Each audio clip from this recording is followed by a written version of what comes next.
Right. Right. I don't know. Did you guys see that? What the fuck? Hold on. Let's see if it'll. Did it turn off? The audio. I think you guys' side is lagging a little bit. At least what's showing on my end. It's sounding very supersonic. Some freestyle shit. Yeah. Fuck. There we go. Yeah, there's some lag. We're back. There we go. We're back. All right. I'm trying to take this. Oh, hold on. We can hear you, but we can't see. Yeah, like my side is fucking frozen. Yeah, exactly. There it goes. I think it's what's it? All right. There we go. Engines are go. All right. Fuck. It's crazy, bro. Like, this is all new as far as this little thing that we're doing, like a little pre-interview. We've only done it a few times, so still, still trying to put it all together. So for the fans that are joining us here, you got the escapers here. What up? Fuck. Cheers. I'm excited, man. Like, it's crazy. Like, the first time I seen you guys, I seen you guys on that billboard for that big concert, Trish Toledo, the Sinceres, you guys. I was like, I never heard this. I'm like, let me check this out. I never heard these guys. Like, and I heard Stay, and I'm like, dude, this is fucking magic, bro. And then there was like a fucking B-side with like the slow part. I'm like, dude, that's way too good. Cool. So Thanks, I'm like, fuck yeah. Like, Thanks, bro. Thanks. so I'm like, dude, I gotta. And then I seen that you guys are working with Joey. So everyone knows what's up with Joey. Like you can't fuck around right there, right? The guy's a fucking genius. Yeah, absolutely. Much love to Joey, most definitely. He's definitely the homie. It helps to be able to fucking have some guidance from him. Oh, for sure, man. Yeah, and so like, what was it like, man? To like, because you guys were his fans, right? Like you guys were fans before, of his music, right? Yeah. Oh yeah. It tripped me out because Kevin and John, they're like huge. I mean, we all love reggae, but I come from like funk and soul, and these guys got me into a lot of the '60s rock steady, and they showed me Steady 45s, and I fucking loved them. And then we were practicing one day, and then before rehearsal at John's house, he's like, "Yo, Joey's doing like a soul thing now," and that was Seems Like Recordium, and we all like dug that too. That's kind of when we found out more about him, and that's when that moment right there, we're sitting in the living room like, "Yo, we need to record with that guy." I think a lot of people were saying that because that was the first time I was introduced to him, and there was a friend that she was like a DJ like up north, and she goes by Mas Dulce. I'm sure there's a lot of people that may know her. But yeah, dude, she kind of was like on his on his jock, kind of like, hey, you gotta go check him out, like just telling everybody about it. And I seen that Recordium, I'm like, dude, this is like magic. But like there was no like real platform for it, you know what I mean? Like it wasn't like there was a lot of that type of music out, like that. And so I was like, wow, this is like modern, like new oldies, Yeah. So yeah, I was like super into it right off the top. Yeah, the dope thing about him is he doesn't even like, if he could just be a fly on the wall in a shadow, he would love that. He don't even do it for the hype. He just does it for the music, like legit for the sound. And that's kind of the best part. Dude, that is, yeah. So that came up in the interview, like, because me, like, I mean, bro, everyone, most people, they dream about being like that lead singer. They dream about being like that freaking guy that's, controlling the show and being the front man and rocking the party. And this guy's, it's not like he sucks. Like his fucking voice is amazing, Yeah. And he's got like the charisma. Hell yeah. He's got everything, and it's like, are you crazy, man? Like, I'm like, he's telling me like he wants to be in the studio. I'm like, you're crazy, man. Like, I'm like, bro, like, there's people that would kill to be like with your voice and you on guitar, and like, oh my god, it's too good, man. He plays everything good. He picked up my trumpet the first time I was there, and he fucking jammed the song, and he picked up the drums and the guitar. Like, I'm like, who is this guy, man? That's fucking crazy. I was like, give me whatever you have, rub it on me, man. Like, tell me what you need. Yeah, man. But yeah, dude, and I was telling Colton, I'm like, dude, I feel like you guys are like the freaking Modern Soul Wu-Tang. Wu-Tang.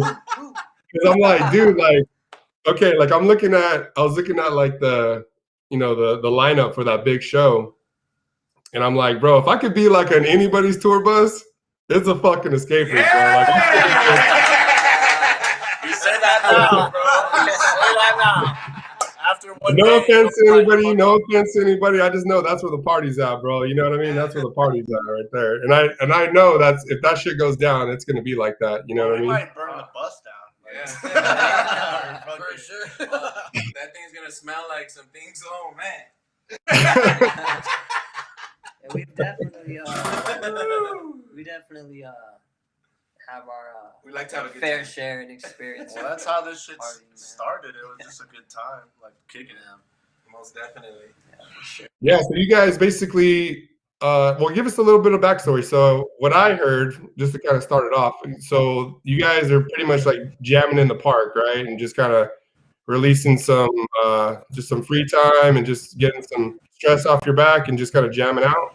Yeah, man. We would meet up at these parks, these just random parks by this guy's old place, and I'm not gonna lie, some of the parks I'd be like, you know, kind of sketched out, like, I don't fucking know, man. Like, this guy has a drum set out, he has his guitar, this guy has his good, you know, this guy has his guitar, and we would have a bunch of 40s. We would have bags of 40s, and sure enough, man, we would jam out. We really, I don't think we had any.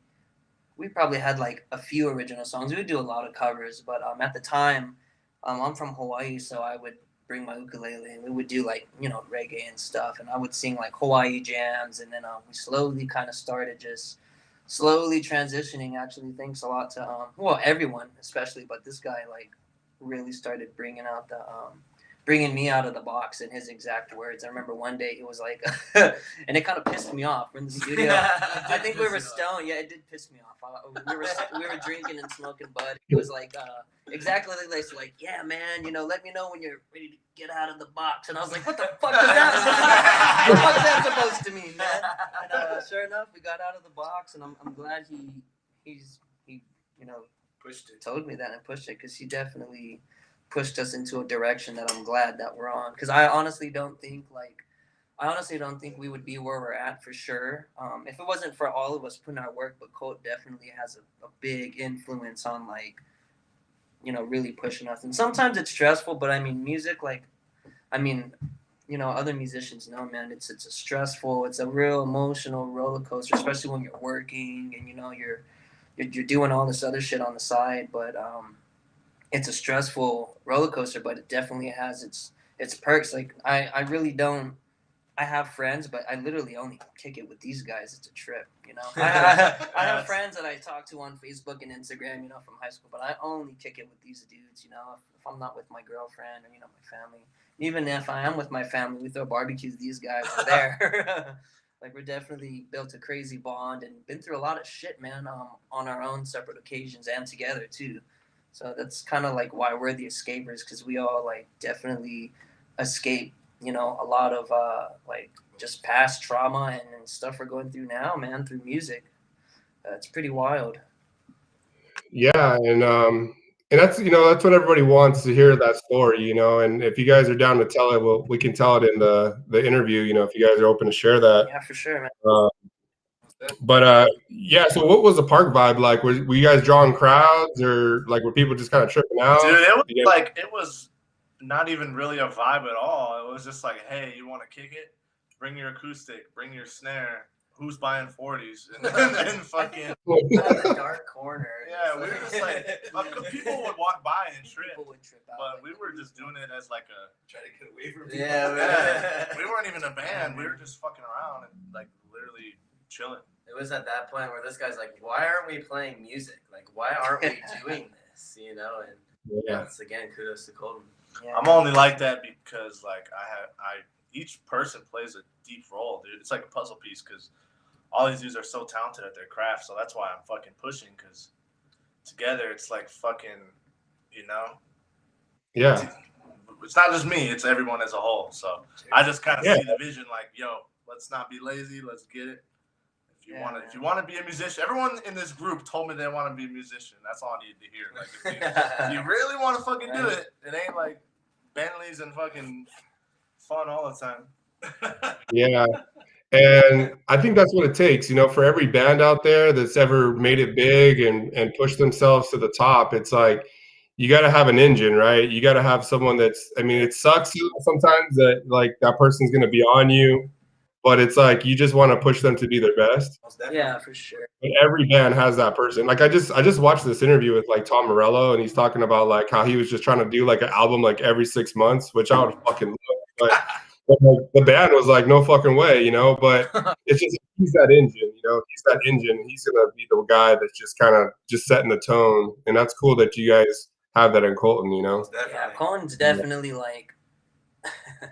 So if we were like on, hey, all I know is Nas said sleep is the cousin of death. Okay, always fucking remember that. If we were on a fucking train, he would be the conductor going like max speed around the fucking corners on a big ass mountain. Like he for sure drove us like through the craziest times, man. That like, and I'm not like saying it's a bad thing or nothing, but there's times where like we've had like all anxiety and like we like all were like almost about to kill each other on multiple occasions, like, oh yeah, I feel bad because we used to like this like backwards, we used to jam at this guy's house at first, and I'd feel so bad, dude, because like his mom get home from work and she's trying to relax. She's in her room and we're like, oh yeah, like fucking moving all the instruments on the side, like in each other's faces. Well, let's do it.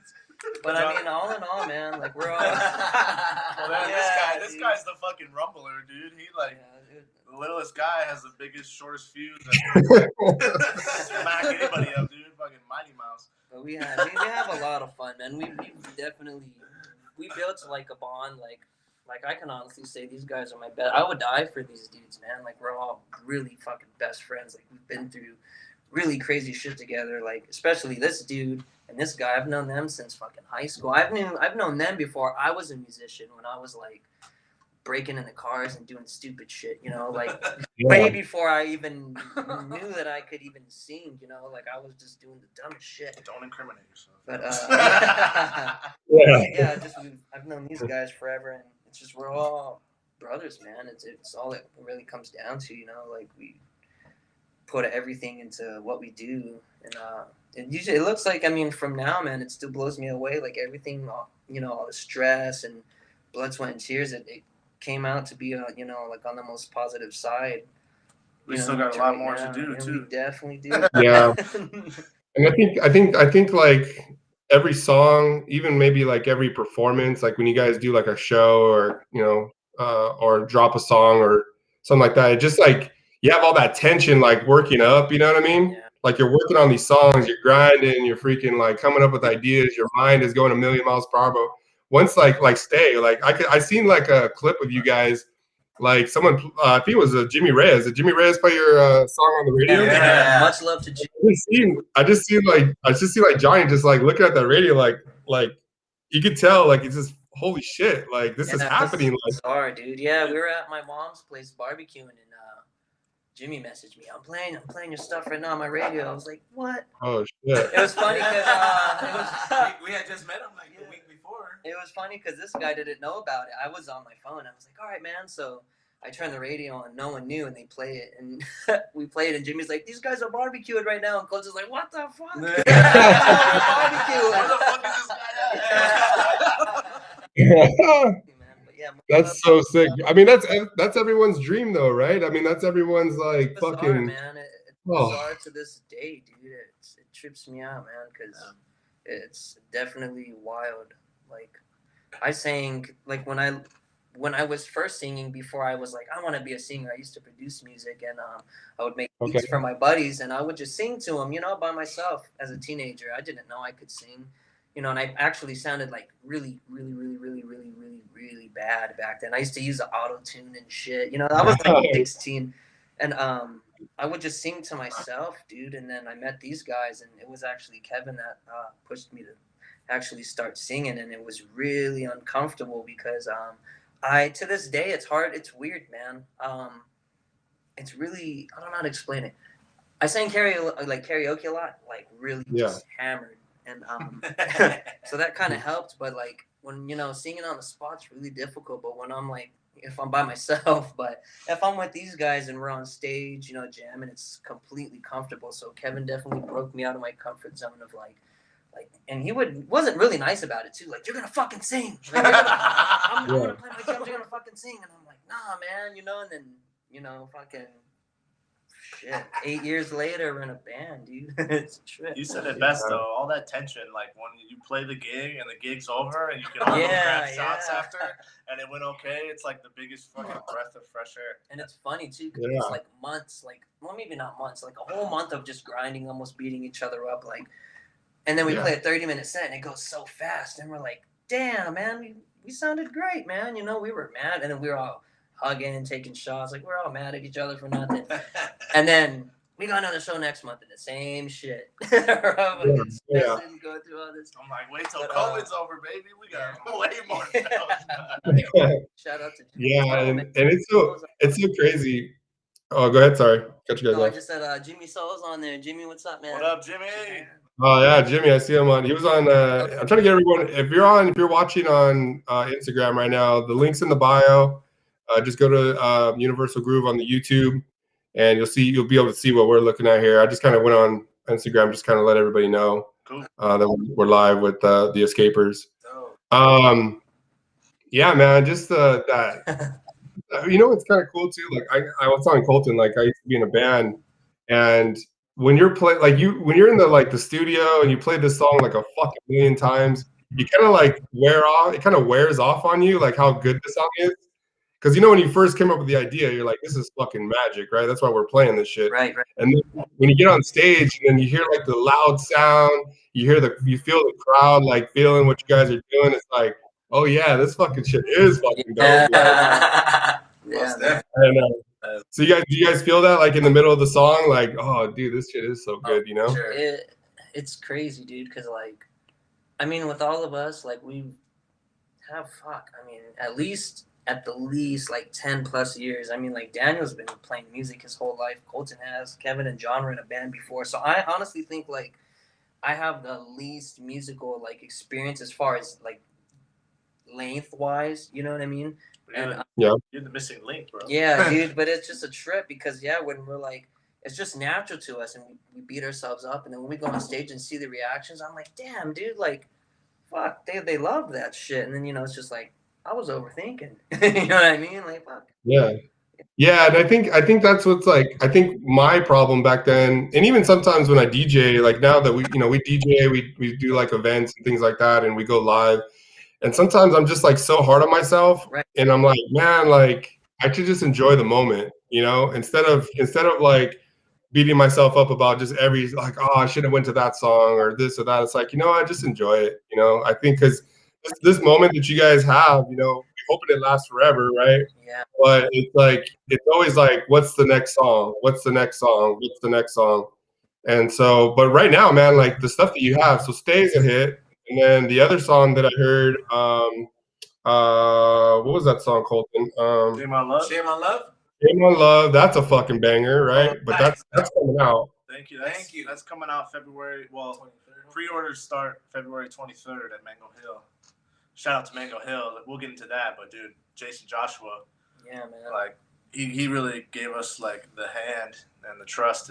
He's like him and Joey, dude, for sure. Like it's unexpected, man. Because those guys are musicians. Joey's in the studio all the time, so the fact that those guys take time out of their day, to work with us, and not only that, they work with fucking dozens and dozens and dozens of other people like on a daily basis. So it's really cool, man. It feels so dope to be on the Mango. Like it's like a fucking mob, like the Mango mob. So many dope artists in such a wide range of genre. That's my favorite part. You got Mia, who's playing like boogie funk. You got us doing reggae. You got funk and soul. You got chicha, like yeah, dude, like it's fucking sick. Yeah. Well, I'm gonna interview Mia. I started. Well, Jason hit me up. Was like, hey man, check this chick out. I think you should interview her. So I checked out her. Like she plays like that boogie funk. Yeah. I'm like, at first I was kind of like, I don't know. Like I love funk and I love that style. then it just grew on me. Like I was bumping that shit, like getting ready for this. I was like, dude, I'm like, this guy just knows what he's talking about. Like he's like, bro, this shit is so good. So I was gonna ask you, like, so having that guy in like your corner, I mean, when you guys are coming up with stuff, are you hitting them up like, hey, we got like we're close to finishing a song, like hear it out, or what are you sending them clips maybe of some of the stuff you're doing? Yeah, well, like when I'm at home, I'll write. Like I have a notebook with like a bunch of shit in there. Like, and Cole always gets on me like, dude, don't forget this. We got to finish this. And there's just like a list of songs that I'm sitting on, that we're sitting on, and that we've even jammed before. But there'll be times where I'll write something and I'll be like, go in my bathroom and record it real quick, play a little acoustic guitar, and just record a really super duper rough recording, and I'll send it to Jason. What do you think, man? And then he gives me feedback and hypes me up, send it to him, Joey, and then I usually show it to the band, and then we just start working on it, man. There's so many songs. Yeah, Code actually hit me up like, dude, don't forget this song, and I'm like, fuck. This guy just forgot it, dude. He'll sing at work and just send me voice memos. But I have voice memos, and I'm like, wait, I didn't forget it. Here's the voice memo. We're good. But that's where the untrained, it's like a blessing and a curse, where the untrained, musician part comes for some of us. Like, we'll jam something together, and if it feels right, we can play all kinds of different ideas, and Johnny's sitting on voice memos and pages of lyrics, but when it feels right, and whenever it feels right, that's usually when okay, next week we're gonna work on this song, this is it, and then we start building, and so far it's a trip because we're writing songs, but really it's just Jason going, okay, I got you booked for this month, are you guys ready? And hey, sometimes we're not ready, and we just say we are. We just come up with some shit. I think we picked Stay and we picked Shame on Love for sure. Yeah, those ones two were. We picked. We practiced and played enough to where we loved them, and we knew that we were gonna record Stay and Shame on Love. Yeah, Stay was like known from the get go that's like a song. Like when he started singing it on his uke, he was just playing solo, and me and Kevin are both just sitting here fucking wide-eyed and dumbfounded, like just quiet. Like one of my first shows playing with them, I remember jamming Stay, and everybody in the crowd was just like had this look, or they were dancing, and I was like, fuck, like this is the song, like we got to record this one. And so when it was time to do that, it was like a unanimous decision, like that's the song we're gonna record. Right. And then having the ballad and the Rocksteady part was just like that was like happening in the studio. I felt like I showed up the day after, and these guys were like, "Yo, the Rocksteady is gonna be so dope," and I'm like, "What the hell, Rocksteady? Where did that?" Because you joined. He joined up. I joined up, and I didn't even know there was a Rocksteady part. Like I never heard it. Like so, so that was pretty exciting for me too. So I felt your excitement when I heard it for the first time as well. Yeah. Daniel's first gig was the Soul gig. I had gotten a hold of him, seen him play play locally, and I had said, I finally hit him up on IG, like, you're really talented, you want to groove with us? Like, we're in like a reggae band, but we're playing a soul show. We play like soul and oldies and stuff too. And luckily he was down. So, but that's the funny part. He had only heard. You just gave me when he heard the reggae verse. What? There's two of these? Heard it. Yeah, Stay's been through That's so cool. 3 stages of transitions, man. It's funny and actually it's funny because Stay was the song that we almost killed each other over in his fucking living room. And at the original studio too. We used to go to this little MTV. That was the first real brawl. We used to rent out this shitty little fucking by the hour studio. Like, it was dope, actually. I shouldn't say shitty because grateful to be able to play somewhere, but we all were like so out of our comfort zone, and this song it was more of a song than any song we wrote. It was like, whatever. Before it was just jamming, getting to the end. This was like, okay, here's this part. We have to harmonize this part. We got to structure this. And I remember everybody being so out of their comfort zone and hotheads, and like, this guy is getting ready to fight this guy, and then I'm like, why are you being a bitch, dude? Don't fight him, dude. We're trying to learn a song, and then all of a sudden Kevin's pissed off, and then we're all outside smoking cigarettes and weed, and we riled back up. That's the only thing that kind of scares me about you guys. Like I said, it's like a Wu-Tang vibe, bro. Like, you don't know, like, you know what I mean? Believe you should be able to tell your friend, fuck off and be friends the next Right. day. That's yeah. Like that's a brother vibe for us, I guess. Like, yeah. I mean, but does it scare you guys sometimes? Like, does it scare you? Like, well, man, like I don't, maybe I have an idea, but I don't want to bring it up because I don't want to be boxing, or if I, not really feeling this part, I don't really want to say it because I don't want to get into a big brawl. Like, do you feel like it may get to that point? It's like, no, because Colt never thought of that. We might talk with each other first and then just say, Well, now the writing has been like since Stay, it's like just dumping ideas and we all play off each other. And we actually don't get heated with each other anymore. We're more professional. We're like, we still argue and we'll be like, all right. We're growing. Let's take a breather and then let's figure this shit out. And sometimes I'll say it too. I'll be like, look, dudes, we're going in circles. Like, I'm gonna go outside and smoke a cigarette. Let's take a breather and then we come back and then we're like, sorry, dude. I just think it should be this way. And then we figure it out, man.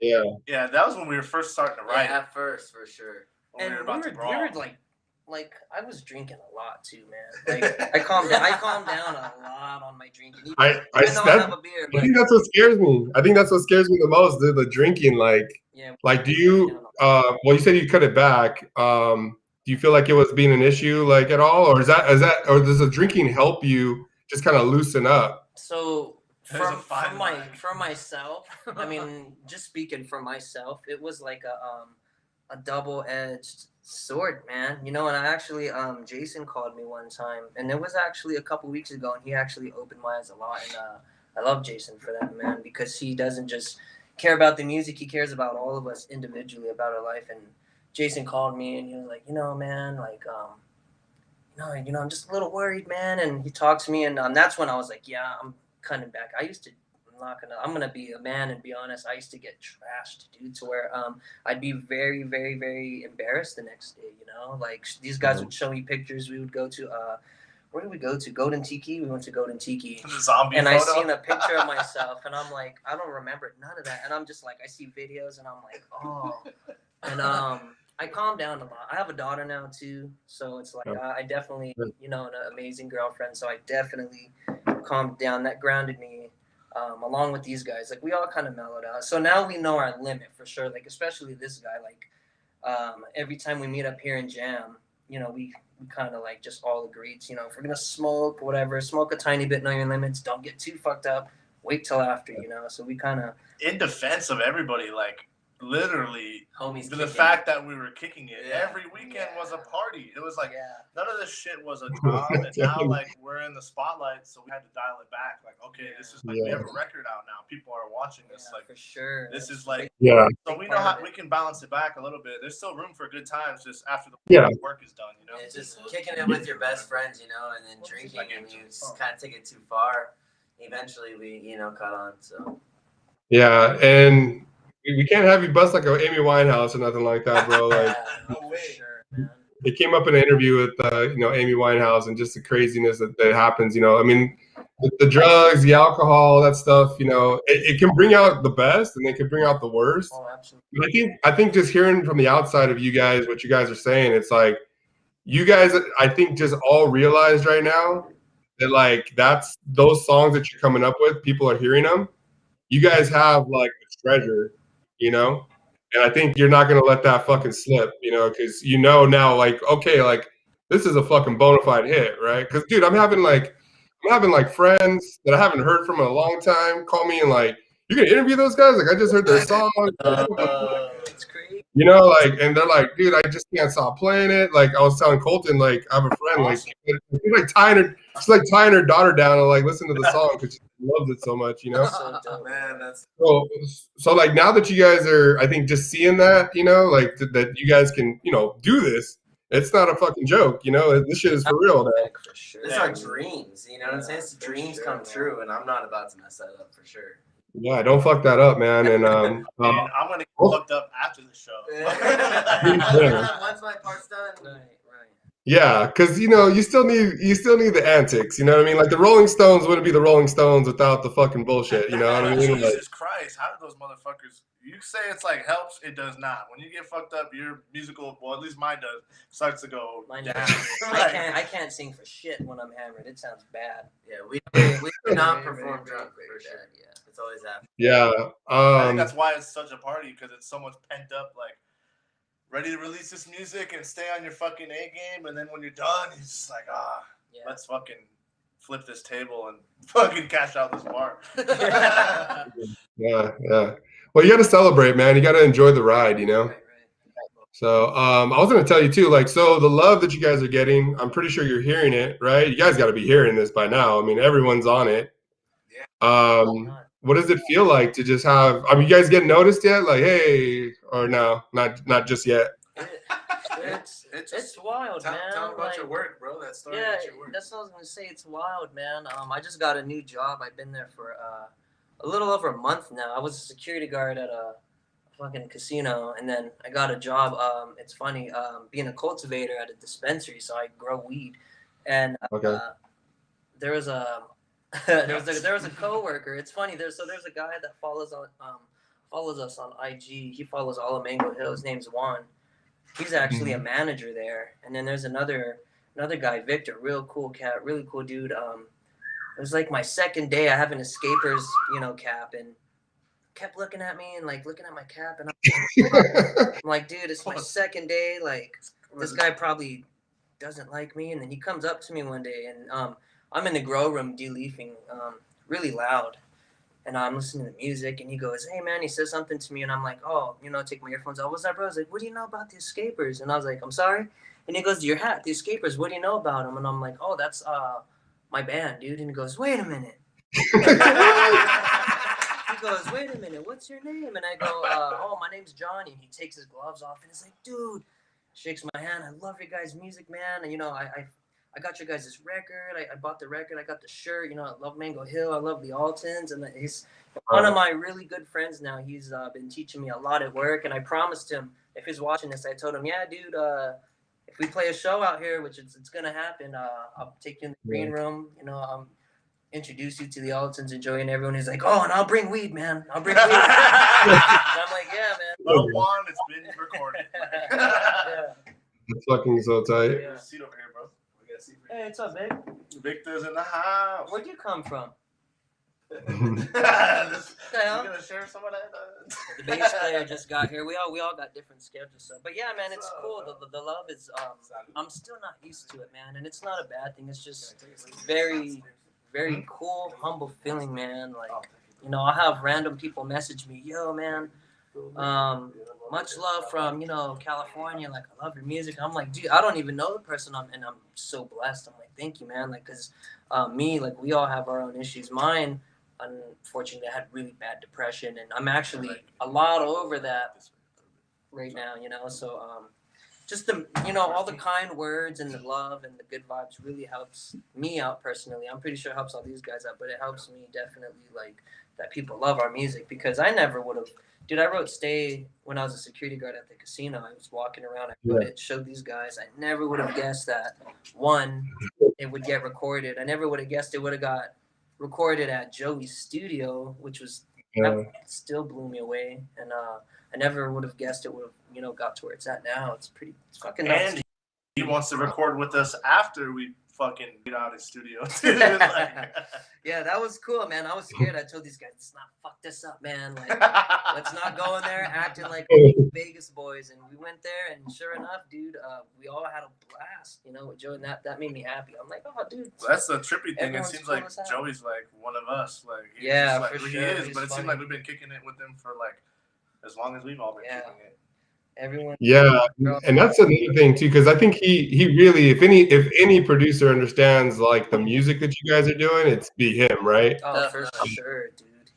And so like when I seen it, because it kind of like was always in my thoughts, because a lot of that, like him, Tony from the Illusions, Jackie Mendez, even Trish, I think they're all like in that reggae ska. They all were in some way in like the reggae ska type stuff. Right. I'm like, dude, it's just a matter of time before the reggae just takes over. That soul just kind of takes that right turn. You know what I mean? Right, and here you guys are. It's like perfect. You know? Trip, dude. It's really it all goes hand in hand. Yeah. Yeah, dude. So yeah, man, I'm excited for what you guys are doing, and I was gonna ask you something else. Anything else you guys want to kind of bring up and talk? Well, I was gonna ask you, what's the scene in Vegas, bro? Like, what's going on in that area? I mean, obviously, when you go to Vegas, it's we go to party, rage, and all that. Is it hard to stay off the strip? Are you guys close to the strip? We hate the strip. Yeah, I live downtown. Yeah, well, downtown Vegas is another animal compared to the strip. Like downtown's old Vegas. A lot of like divey bars. I don't go to. That's where the music video was filmed downtown. Yeah. That's what we try to highlight. Okay. Yeah, we like it down there. That's where we hang. Hell yeah! It's like every time I go to the strip, I just so happen, sober or not, I so happen to get into a fucking fight, and it's like even if I'm having fun, dude, I'm just like, bro, fuck, man, So it's like I don't go to the strip. Well, Johnny, you're like Tupac right now, bro. You can't be Tupac, bro. Yeah. And it's like I go there minding my own business. So it's like I haven't been to the strip. The strip is like when a baby has like little keys in front of it, like little shiny dangly keys, like, and they're that's all the strip is. Like it's all fucking. I mean, yeah. You lose your money, you lose your personal, fucking wallet, your phone. You'll wake up at the strip. You're like, what the fuck is this? So yeah, I don't like the strip, but Fremont Street in downtown is a lot of fun. As far as like the scene goes, that's where it's at, man. Like the art district, and it's kind of odd. You kind of have to not really search, but know someone like, like, hey, so you have a buddy, hey, come to the show, and you go and you're like, damn, I didn't know this was out here. That's what happened to me. I had moved here like 5 years ago from Michigan, and like out there, it's all Motown, hip hop. A lot of jazz, and like I came out here loving funk and jazz and all kinds of shit, and I'm like, damn, this is all casino bullshit. This is like Bruno Mars, like, nothing against that, but it's just like casino type. And then I learned from these guys, like, there's a big ska scene out here. Like everybody rolls over from Cali, so there's a lot of ska bands and ska and punk and stuff. But we kind of wiggled in there with the reggae, and it fit nicely, but. Like Johnny said, somebody's got to show you, but there is more of a music scene out here than people think. But, I mean, Cali's running the soul, and, I mean, they've been doing the ska and reggae thing for a heavy minute, but. Dude, that reggae, I used to go to these underground, like, reggae ska shows, like, way back, and those things fucking went off, bro. Yeah. Like, it's just a big deal in LA, like, the reggae ska, anything like that. Reggae in general, bro, because you know what? I don't care when someone hits those reggae notes, it just works. It's like the heartbeat like goes with it. That's why they call it. Everyone feels that shit. Like no matter what, it always hits home for everybody. It's just like, oh yeah. Most deaf. Oh yeah. I was gonna ask you guys about. I was like the first pictures I seen you guys. I like the style, bro. Like the Cadillac and the whole thing. You guys doing like the whole rebel vibe or the greaser vibe? I mean, Johnny's just kind of naturally. In high school, I definitely did that, like, and then, I mean, I kind of just stuck with it. But I mean, yeah, I'm definitely like into the older, the 50s and the 60s, just style, everything, man. Like, the clothes are just so much more swaggy. Yeah, I have a shitload of my grandpa's clothes actually, and. Oh yeah. Yeah, I rocked the shit out of that. Like this is actually his hat. Bro, I'm gonna tell you right now, man. I'm offering this to you guys. If you guys ever do another video, you guys have to roll in my car. Oh, what you got? I got a 1960 Coupe de Ville. All right, let's do it. Yes. Absolutely. Bro, it's like. I'll send you a picture. It's like blood red. It's fucking like so sick. Like I could just imagine that car like driving down fucking like the strip, and I swear to God, like Kenny's just disintegrating. Fucking disintegrating, bro. Oh yeah, bro. That's we all like. His pops builds cars. My pops builds cars. Like so, we all love the classics. Yeah. And we were lucky enough to have our homie Frank and Miguel, like a lot of nice dudes out here in Vegas that are like Jesse Jokers, like down to let us like use their rides. And Jesse Jokers Sin City Jokers car club. So for Stay, a lot of those cars is their car club. And it's funny. It's funny how things gravitate because we were all kicking at those car shows before anyway. Like just going. Like looking at them, like damn, look at these cars, and then we become friends with the guys, and they're like nothing, man. Like yeah, man, you know, you can use it for the music video. Like fuck, for real, shit. Hell yeah. Well, I just kind of want to wrap this up, guys. Again, this is just a pre-interview. We had some people tune in. Definitely thank for everybody for tuning in. And the interview will be out on the 8th. You guys want to add anything that they can go look for or look out for in the future? Yeah. We'll just look out for, follow everything on Mango Hill. Because besides us, you'll see a lot of great artists. But there's going to be a lot released on Mango Hill. We got Shame on Love coming, I think, February 23rd, pre-sales. You know, we might have a little special edition Japanese sleeve for Stay, like our homie Jimmy Soul. Like, and Jimmy Soul. And we're going in next month to go record something too, so keep your guys' ears open for sure. We're gonna be hitting you guys with some stuff the next few months. Let's just say that. Yeah, we definitely stepped up for this shit. Like just for everyone to kind of trip out on, and I don't want to give too much away, but it's gonna. We got stuff coming. But thank you guys for the support because we really do it for y'all. It wouldn't be possible. We're just fucking around playing music, and you guys are the ones who like it. So. For real. All right, well, let me end this, and then I will hit you guys back right now with another link. And again, thank you everybody for tuning in. Really appreciate all the love and support. I'm getting a lot of comments, a lot of messages from everybody. Really excited about the Escapers, and they're here. So we're gonna do an interview, and this will be out again on the 8th. And say bye to everybody. Later, man. Thank you. Tune in. Thank you.